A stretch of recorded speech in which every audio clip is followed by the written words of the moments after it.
partie des thèmes suggérés par la Biennale 2018, qui consiste donc à traiter de deux sujets. Le premier, pour le off, je suis l'heure rouge, une expression empruntée à Aimé Césaire et que l'on trouve dans sa pièce de théâtre « Et si les chiens se taisaient ». Et l'international qui suggère une nouvelle humanité, quelque chose d'emprunté à Frantz Fanon, donc deux grands de la négritude.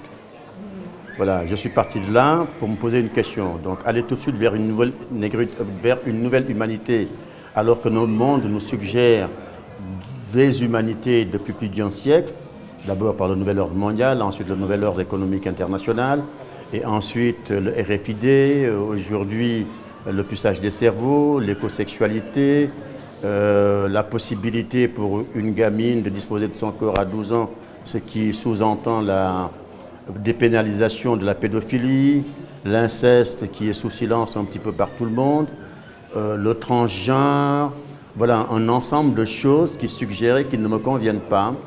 Et c'est ce qui me fait emprunter à Youssou N'Dour son expression « Xale yaa ngi jooy, mag ñee leen tiitaloon, lii moo ma tiis ».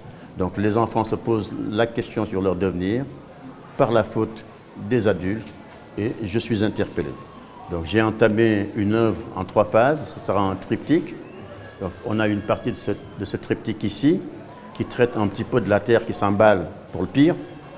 Il y aura naturellement 2 autres volets, 2 autres panneaux, un panneau sur sa gauche et un panneau sur sa droite qui traiteront d'un monde qui s'emballe pour le meilleur. Et naturellement, après une synthèse, comme dans tout plan dialectique, on traitera de thèse, antithèse et synthèse. Voilà. Et cette synthèse parlera d'un monde, du apprendre à aimer et du partage. Aujourd'hui, il faut remercier les organisateurs de cette Biennale 2018 parce qu'en réalité, ils n'ont pas attendu que les artistes en prennent l'initiative. Ils ont suggéré. Et il est tout à fait normal aujourd'hui que par cette expression, les uns et les autres puissent donner leur point de vue. Et comme je dis, intellectuellement, on n'a pas le droit de dégrainer un chapelet de ce qui ne va pas ou de ce qui va.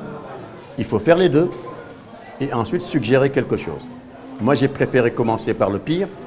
Le pire, c'est le puçage des hommes, le RFID, l'identification de l'homme par les radiofréquences. Je ne serais pas surpris que dans moins de 10 ans, l'on dise à nos petits-enfants que si vous voulez avoir un visa Schengen, il faut que vous acceptiez de vous faire pucer. Je ne serais pas surpris du tout. Je suis choqué quand je vois des adultes marcher pour dire qu'une gamine de 4 ans qui veut devenir garçon a le droit de devenir garçon. Je suis choqué quand on nous suggère de pucer les cerveaux des hommes pour aller vers la modification du génome humain.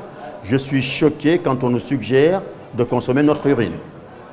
Je suis tout aussi choqué quand on m'installe l'écosexualité en disant tout simplement qu'une femme aujourd'hui peut épouser un animal ou peut aller faire l'amour avec la boue ou les plantes ou les feuilles. Je suis tout simplement choqué. Donc je dis que si ce sont ces humanités-là qui nous sont proposées, personnellement, je préfère être en retard. Vivre ma situation d'homme, je ne voudrais pas demain voir mes petits-enfants être des hommes sans émotion.